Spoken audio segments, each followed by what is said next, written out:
Hey there, Sean here. This is part 4 of this series.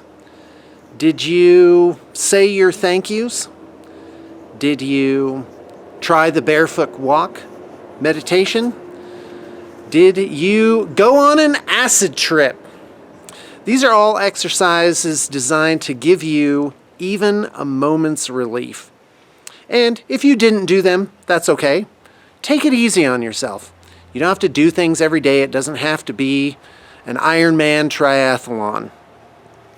And it's really just designed to be a starting point. If your mind has become a chatterbox that is out of control, tormenting you 24/7 with images and scenarios of horribleness where you're curled up in fetal position as the darkness is closing in, well, you gotta start somewhere. And I've been there. I understand this. And I want to just make a disclaimer. I'm not particularly wise or virtuous. If you're looking for those things, you should probably find somebody else. So, you're going to be okay. Everything's going to be okay. I remember I used to put, I'm 51, I have a 4-year-old daughter who I wanted, and she was younger, maybe 2-ish, I think, and I'm putting her to bed, and she always went to bed so easily, and I remember she hadn't really started talking yet. I remember her looking up at me with her doughy eyes, and D-O-E-Y, like a doe, a deer, not doughy like cookie dough. And she says, she's struggling with it. She says, "I love you, Daddy." And I was just like, oh man, what a great thing to experience in this life. That was amazing. And many, many, many, many other great mortal experiences. Just fantastic. And those things are happening to me at this age. And when I was 25, this is like 2020 was a long, like there would be flying cars. That was just so far in the future, couldn't even be imagined. But the fact is, I'm probably going to see 2040 or even beyond that.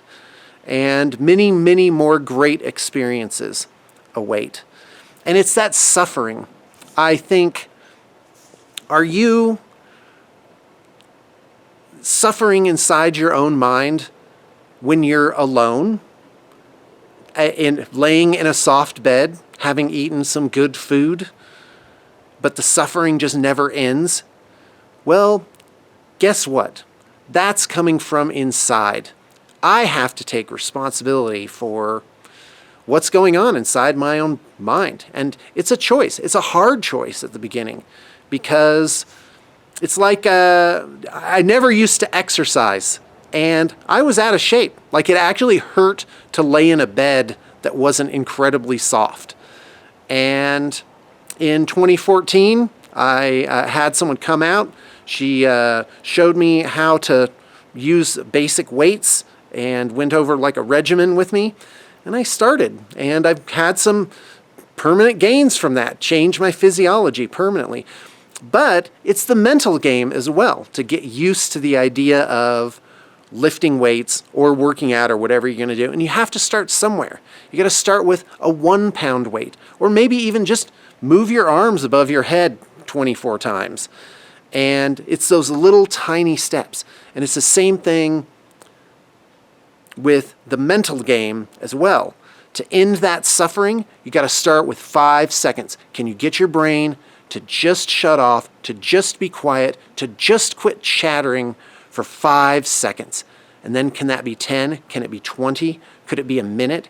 Could it be 20 minutes? And what I found in my marvelous summer of enlightenment back in 2015 was that that good feeling is natural. There's a natural wellspring of what's the word? Like a good sensation, like well-being. That's it. That's what I'm looking for. Well-being is the natural state that's simply being suppressed by the chatterbox of horribleness. And so what I found started happening is I started being able to reach that good feeling easier and easier. And then there were some times when I was just sitting there working, and this is me writing for some reason. That's working. And or it could be typing. And this is my symbol for typing. And that feeling of well-being just started coming spontaneously. I didn't have to try and do anything. And I'm not there, but overall, I feel good most of the time naturally. And that simply, it's just forming it as a habit. So the thank yous. The thank you, it seems so simple. Maybe your mind will dismiss it. A certain part of your brain is going to fight you on this one, and it's going to do it in a way that's very subtle, because the feeling bad becomes like old leather. It becomes so comfortable, like a glove, like an old familiar thing that's horrible. And objectively, why would you submit to this?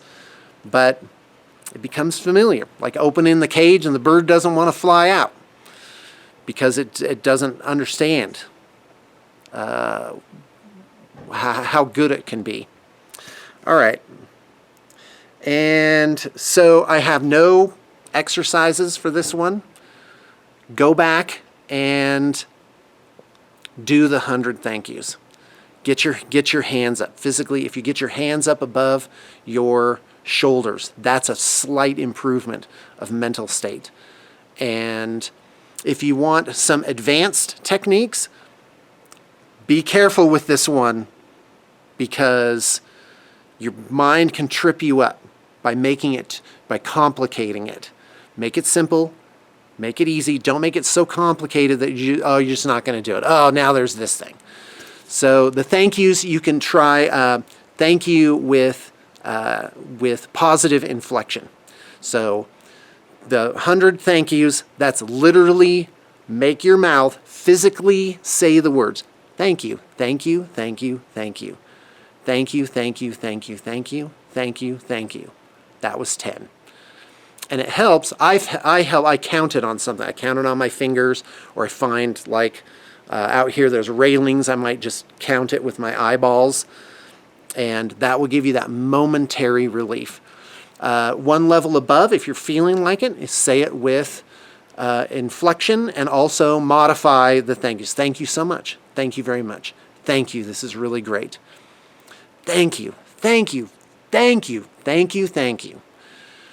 And your mind, what I noticed is my mind would start inserting things to appreciate in there. Your brain is like a badly behaved dog, but when you start doing exercises with it, or giving it objectives, or throwing a ball, then its behavior becomes focused. It starts doing something at your behest. And I was eating grapes earlier, so if there's a piece of grape there the whole time, it's like super gross. Sorry about that. That's an advanced version of that. And an advanced version of the barefoot meditation is also to become, while you're doing the walk, you become aware of the feeling of your clothes and start amplifying your senses to feel like a breeze, or maybe noises that are going on around you. And for the acid trip, do like, instead of just noticing things and feeling things, and you can do it in your car too. You just don't take your eyes off the road. You just sort of touch the top of your steering wheel and just become aware of the feeling of the threads on it, the smoothness or coarseness of it, and start just looking at the dashboard, just noticing the dashboard. This is nothing new. I'm not inventing some amazing thing. This is all just things that for the most part have been thought up before.